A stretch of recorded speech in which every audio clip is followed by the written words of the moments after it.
Hello guys, First Second Spartan here, welcoming everybody on another historical battles video of both Barbarian Invasion and Alexander DLC of Rome Total War Remastered. This is Forsaken Spartan here, and I am very grateful and thankful to you for such a massive support for the other two videos. Oh my god, and all the comments and all the things. If you want new videos and stuff, you can request it in the comment section, and I have been overwhelmed actually, and so far thanks a lot guys, thanks a lot for making like the faction intro video as the most fastest growing and most viewed video of my channel so far.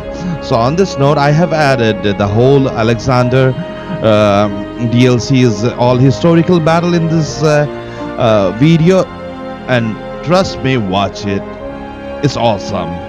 Well, now I leave it up to you to think, and we have added the historical battles of Barbarian Invasion also. And once again, as you guys know, I am trying to do something good in YouTube, so feel free, and if you enjoy the video, drop a like and do consider subscribing the channel, share the video, and yes, if you want to catch me live, my Twitch link will be down below, and my schedule will be down in Twitter, or join my Discord. Feel free to do anything, and yes, have a great day, and once again thanks a lot to all of you. I'll catch you guys on the next video, so have fun and have a great time.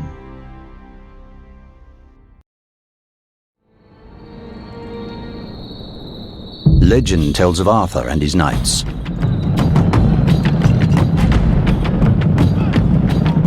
A man born of Roman blood, a leader, a king, a warrior who saved his people.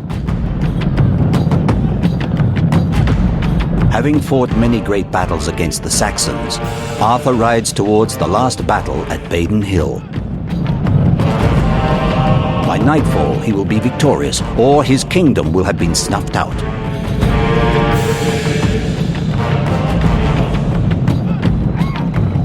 Lord Amalric, Arthur's comrade in arms, has been surrounded by the Saxons, eager to see blood spilled. If Amalric falls, Arthur is beaten. The kingdom of Britannia will never be united. The Saxons will rule all.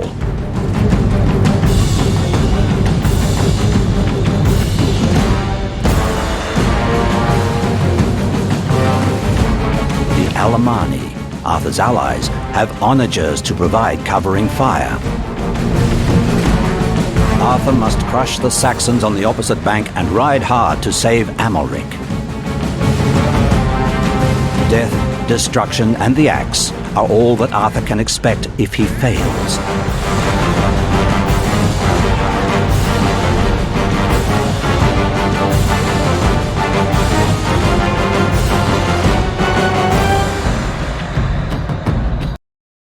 Chalons, Gaul, 451 AD. Attila the Hun, the scourge of God, and his rampaging horde ride to battle once more.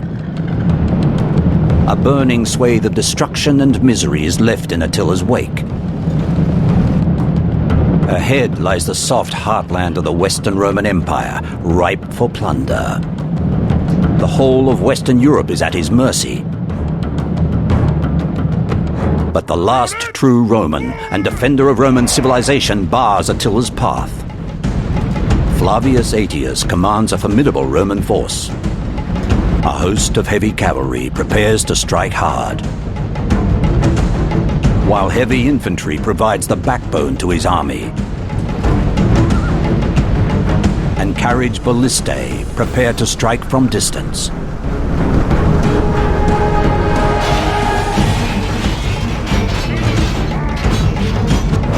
Rome's Visigothic allies, commanded by King Theoderic, stand ready to join battle.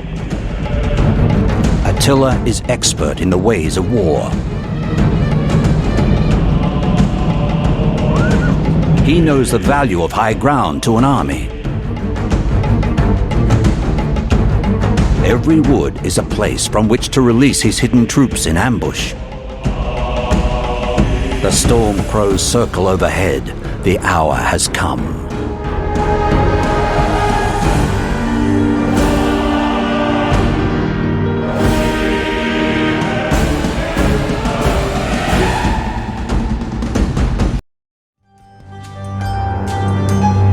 Centuries before the birth of Christ, the citizens of the Greek city-states and those of Persia were uneasy neighbours. And by the end of the 6th century BC, many of the Greek trading settlements in Asia Minor had fallen under Persian dominion. 2 Persian military expeditions were beaten back by only the narrowest of margins at Marathon, at sea near Salamis, and at Plataea the following year. With the unifying threat posed by the Persians thus weakened, the victorious coalition of Greek cities dissolved into vicious infighting.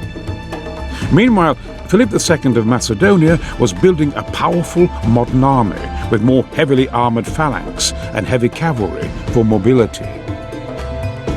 By 338 BC, Philip had conquered the whole of northern Greece, and the remaining Greek forces moved to counter this new threat at the Battle of Chaeronea.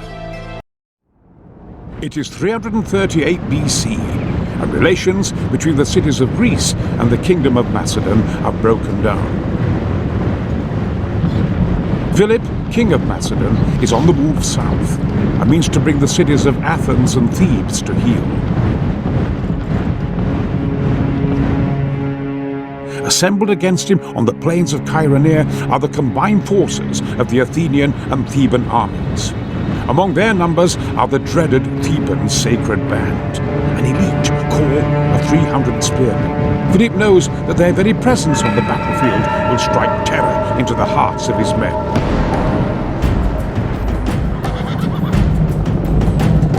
But Philip has a secret weapon of his own. He is joined on his march by his son Alexander, commanding the elite Macedonian cavalry. Alexander is young in age, but exceptional in personal courage and ability. The cavalry under his command will be key today in finding victory. Philip knows that the Thebans will have to be neutralized and quickly if his men are to find the necessary resolve to hold back the Greek phalanx. The plan is for Philip to engage the main Greek line with the Macedonian phalanx. At the same time, Alexander will lead his cavalry against the 3 sacred band units by the river. Should Alexander fail to neutralize the Thebans or wander from his objective, the Macedonian army will likely be overcome.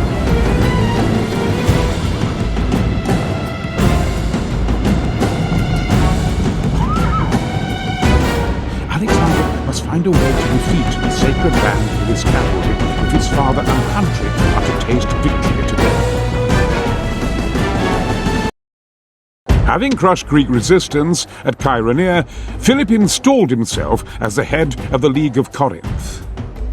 This gave him control over all the armies of Greece, and he immediately set about his long-avowed desire to reclaim the Persian-ruled Greek cities in Asia Minor. In 337 BC, Philip sent an advanced invasion force under his most experienced general, Parmenion, across the Hellespont to establish a foothold in Asia Minor. But in 336 BC, Philip was suddenly assassinated, and his young son Alexander had to move quickly to establish himself as undisputed king. Alexander immediately had all suspects executed, and then marched to Greece, where he summoned a meeting of the League of Corinth, and forced the city-states to confirm him as rightful heir to Philip. He then quelled minor uprisings in Sparta and Athens, before turning north to quash the unruly barbarian tribes. And when the city of Thebes rebelled, it soon learned what would become of those who dared defy Alexander. He razed the city to the ground and enslaved the entire population. For the time being, Greece was pacified, and Alexander turned his attention to the east and the Persian Empire. The advance force under Parmenion had been held up by the Greek mercenary leader Memnon, who was fighting for the Persians. When Alexander arrived with an army of 40,000 men, he immediately confronted Memnon at the Granicus River.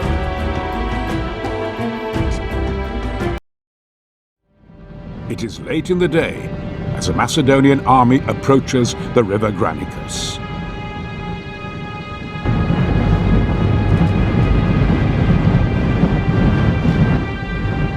Scouts have reported a large concentration of Persian troops on the far bank. Horse archers from Scythia and heavy cavalry from Hyrcania and Bactria, together with mounted axemen from Barcania. Memnon of Rhodes, a mercenary officer, commands them.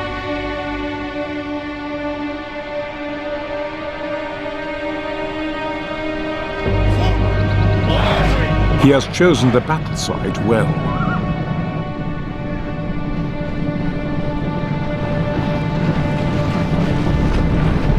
The Granicus is in full flow, and its steep, slippery banks present a formidable obstacle.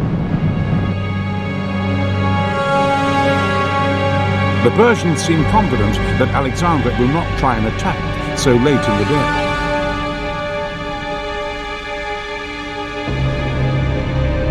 The young Macedonian king has faith in the readiness of his battle-hardened troops for such a challenge.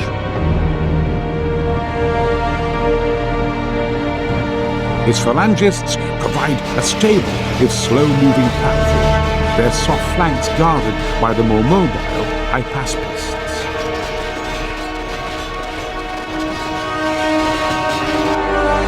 With the excellent Thessalian cavalry and his own famed companions, Alexander has the men to deal the Persians a heavy blow.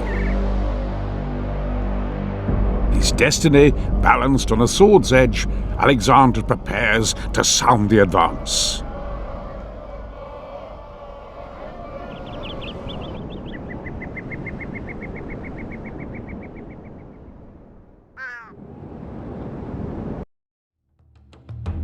After victory at the river Granicus, Alexander installed Chalons, commander of the Thessalian cavalry, as satrap at Dascylion. He then marched south towards the cities of Sardes and Ephesos, which promptly surrendered to him. Next, he sent Parmenion west to subdue the other Greek coastal cities in the region, and continued south with his main army towards the city of Miletos. With the help of a vastly superior Persian navy, Miletos provided stout resistance, but Alexander eventually outmaneuvered the defending army and claimed the city. Accepting that the Macedonian navy was no match for the Persians in open water, he sent it home. Alexander would instead defeat the Persian navy by capturing all of its bases along the coast. He now marched south again towards the heavily defended city of Halicarnassus, where Memnon had been gathering another army since his defeat at Granicus. And this time Alexander would not let Memnon slip from his grasp. And port of Halicarnassus, 334 BC.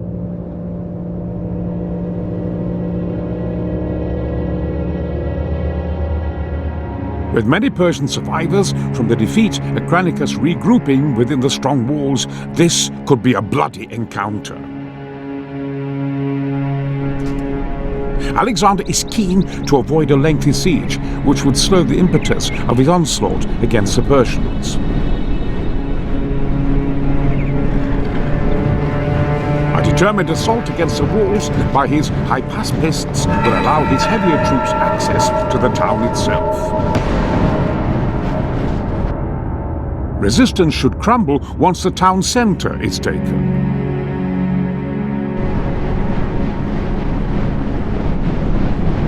But information as to the exact number and quality of troops within the city walls is limited.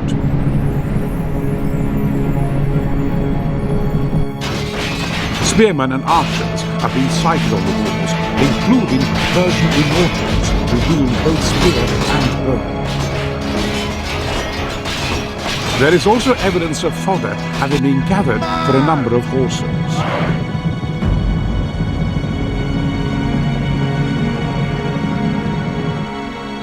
Though Alexander has a formidable force at his disposal, he will need to proceed with caution. A wrong move here could prove disastrous to his wider plans.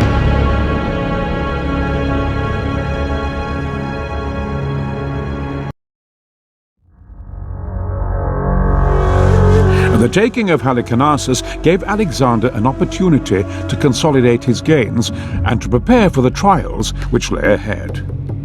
Parmenion was sent with a strong contingent of cavalry to patrol the coast and harry the Persian navy whenever they came ashore. Another officer, Ptolemy, was ordered to return home and gather reinforcements. Alexander then continued his march, accepting the surrender of several towns along his route before turning north for Gordium. Here he was rejoined in the spring of 333 BC by Parmenion and Ptolemy with their reinforcements. Gordium was home to the fabled Gordian knot, a knot so fiendishly complex that no man could untie it.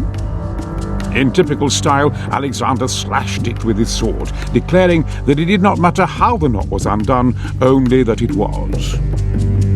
Resuming his advance, and after a failed Persian attempt to halt him at the mountain entrance, known as the Cilician Gates, Alexander took the city of Tarsus. Here the Macedonian advance was delayed as Alexander fell ill with a fever. Encouraged by this apparent sign of weakness, the Persian king Darius gathered a great army of some 600,000 men and prepared to march in pursuit. Alexander recovered and continued his march along the coast, whilst Darius travelled through the mountains to appear unexpectedly at the Macedonians' rear, cutting their lines. Far from being intimidated, as anticipated, Alexander turned and force-marched to face the Persians. His comparatively small force came upon the vast Persian army on the banks of the Pinarus, on the cramped ground between the mountains and the sea. Darius's advantage of surprise had been lost, and the Macedonian swift march had caught the Persians in a place where they would struggle to properly deploy their huge army. Even so, the mismatch in numbers made the prospect of defeat for the Macedonian king almost certain. River Pinarus, south of Issus.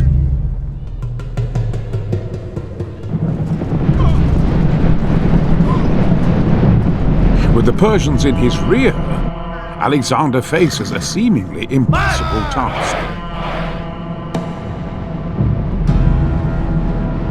The Persian king Darius has taken the field, having lost so many of his generals in the Granicus defeat. He leads a huge army, drawn from all over his vast kingdom that greatly outnumbers the invaders. Amongst them are the Immortals, infantry armed with both spear and bow.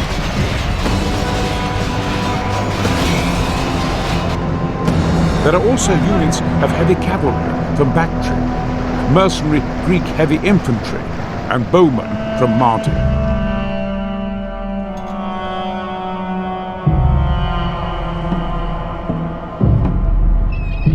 Crossing the shallow waters of the Pinarus in the face of the Persian army seems an impossibility.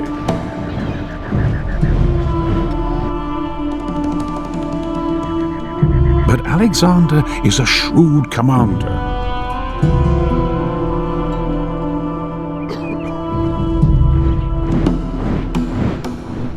The Persians will find it hard to outflank his small force on this narrow battlefield.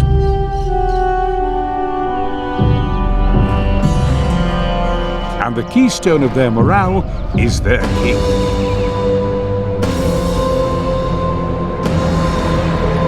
The opportunity to break Darius and his vast army is too tempting for a man of Alexander's heroic temperament.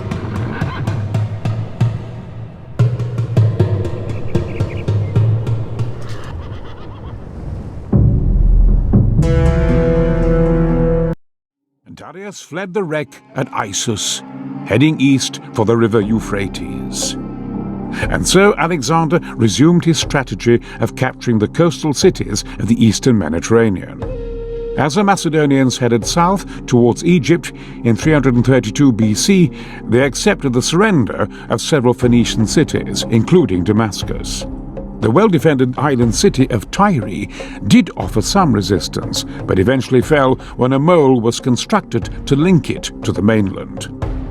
Angered by the Tyrians' defiance, Alexander had 8,000 of them killed and over 30,000 sold into slavery. A similar fate also befell the residents of Gaza, and in the face of such examples, any further opposition crumbled. The Egyptians had never been willing Persian subjects, and they welcomed Alexander, who in turn offered tribute to their gods. Alexander then travelled to visit the oracle at Siwa, who confirmed him as the son of Zeus. In securing Egypt, Alexander completed the capture of the entire eastern Mediterranean coast, and in 331 BC was free to push on into Asia in pursuit of Darius. But the Persian king had been gathering another huge army to his banner and was moving to block the Macedonians near the river Tigris. Alexander captured several of the Persian advance guard and was astonished to hear that the Persian army consisted of over 1 million men. Calling on the formidable resources of his vast kingdom, Darius had also summoned scythed chariots, elephants, and some 40,000 cavalry.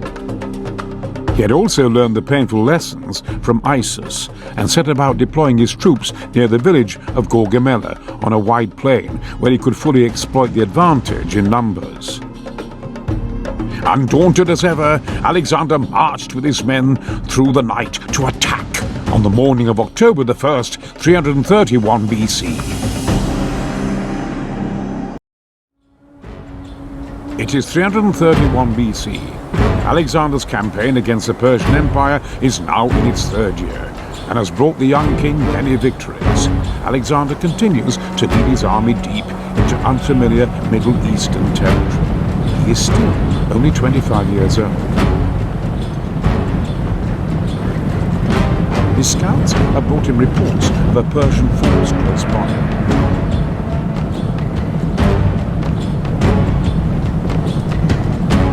It is King Darius, out to avenge his defeat at Isis. He has gathered around him a larger army than Alexander has ever faced before, comprised of troops from all corners of the Persian Empire. Darius has deployed his army across a wide plain and has specially flattened the field of engagement to create ideal terrain for his chariots. Darius has lured Alexander to his chosen battleground, and his army far outnumbers Alexander's. The odds would appear to be stacked against the young pretender. But Alexander is confident.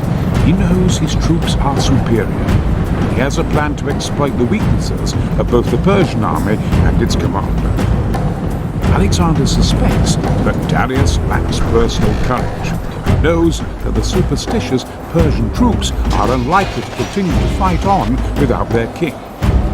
If Alexander can chase Darius into flight, as he did at Isis, the Persian army will likely fall into disarray. However, Darius is heavily guarded, and it will be difficult to break through to him. Alexander must outmaneuver or break through Darius's battle line in order to get to the king. Should he fail to rout Darius, the Persian army will march forward at full strength and engulf the Macedonians. After the defeat at Gaugamela, Darius fled to the mountains, gathering what troops he could. Though keen to pursue him, Alexander first secured the key cities of central Persia. Babylon and the administrative capital Susa offered no resistance, and in so doing avoided any rough treatment from him. The Persian royal palace lay southeast of Susa at the ceremonial capital Persepolis, with mountainous terrain in between. Alexander's general, Parmenion, took the baggage train along an easier but longer northerly route, whilst Alexander took the shorter route through the mountains. In a high narrow entrance known as the Persian Gates, Alexander encountered a strong Persian force, commanded by the satrap Ariobarzanes. The Persians seemed to be in an unassailable position, but a local shepherd showed Alexander a hidden path which enabled him to outflank and rout them. Defenseless now, Persepolis too surrendered, leaving the Macedonians free to loot its treasury and burn the palace down. Now Alexander was free to take up the pursuit of Darius once more. At camp one night, Alexander received word that Darius had been found bound in golden chains and close to death in a wagon beside the road. Unwilling to run any further, the Persian king had been stabbed and left for dead by his desperate generals. Alexander honored the dead king, burying him with full ceremony and vowing vengeance on his killers. It seemed that all that remained for Alexander's victory to be complete was to subdue what little resistance remained in northeastern Persia. Once that was achieved and garrisons were established throughout the region, his men may have looked to enjoy the fruits of their labor as masters of the known world. Alexander's ambition seems to have found a new focus at this point, and the first seeds of dissent among his men were sown. Decreeing that his men should each take a Persian wife, he seemed intent on integrating the Greek and Persian cultures. He had Parmenion murdered after executing his son for supposed treachery, and in Bactria he killed Clytus during a drinking bout. The core of his army remained loyal, though, even when in 326 BC his attention fixed upon India as his next conquest. In accepting the submission of the Indian city of Taxides, Alexander made an enemy of King Porus, who ruled the lands to the east. Porus gathered an army of perhaps 60,000 infantry, cavalry, chariots and elephants, and awaited the Macedonians on the far bank of the river Hydaspes. 326 BC.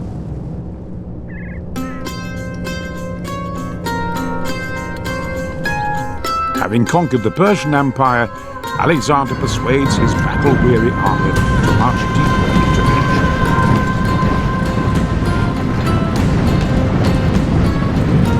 His army now boasts Persian recruits in the form of the Mardian archers and Scythian horse archers.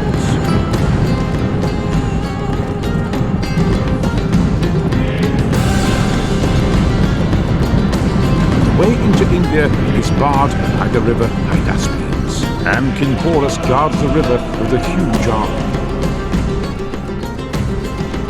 Amongst the Indian army are large numbers of fearsome war elephants.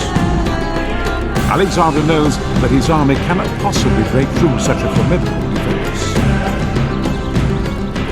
But several days ago, his scouts discovered another fording point several miles upstream. And Alexander has a plan. He camps his main army in full view of King Porus, and spends the next 4 weeks ordering large amounts of troops up and down the river. As expected, Porus follows their movements.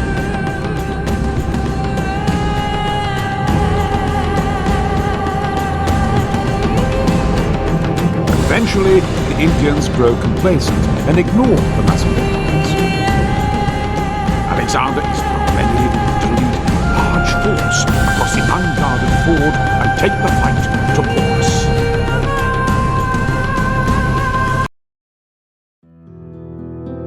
With his army broken, Porus was captured, but Alexander, impressed by his bravery, reinstated him. Porus proved a valuable ally as Alexander sought to pacify the surrounding area. Still, his restless spirit seemed unsatisfied, and it became apparent that he planned to continue on down the Ganges to take the unsettled empire of Magadha. He also voiced plans for a naval expedition back across the Mediterranean to conquer Carthage. This was a step too far for his exhausted men, and an officer, Conus, found the courage to speak for them. When told that his troops would rather return home than continue with him on his road to personal glory, Alexander stalked back to his tent in a rage. After 3 days, the situation remained unchanged. So Alexander bowed to the inevitable and agreed to return home. True to character, though, the homeward route which Alexander chose was not straightforward and presented further opportunity for battle and conquest in the Indus Valley. On reaching the Indus Delta, he assembled a fleet which was to support his land army as it marched westward across the desolate Gedrosian desert. However, the monsoon separated the two forces, and there was great loss of life amongst his men from thirst and heat exhaustion before they reached safety at Susa. Alexander returned to Babylon, intending that the city should become the capital of his new empire. Flushed with success and firmly convinced of his own divinity, Alexander's behavior became increasingly despotic. This, coupled with further measures to mix the Persian and Greek troops and cultures, led to unrest, including a full revolt at Opis. In 323 BC, Alexander's plans for the construction of a fleet to attack Arabia and Carthage were well advanced when he fell ill with a fever. 10 days later, at the age of 32, Alexander died. When asked on his deathbed who was to succeed him, he replied, "The strongest."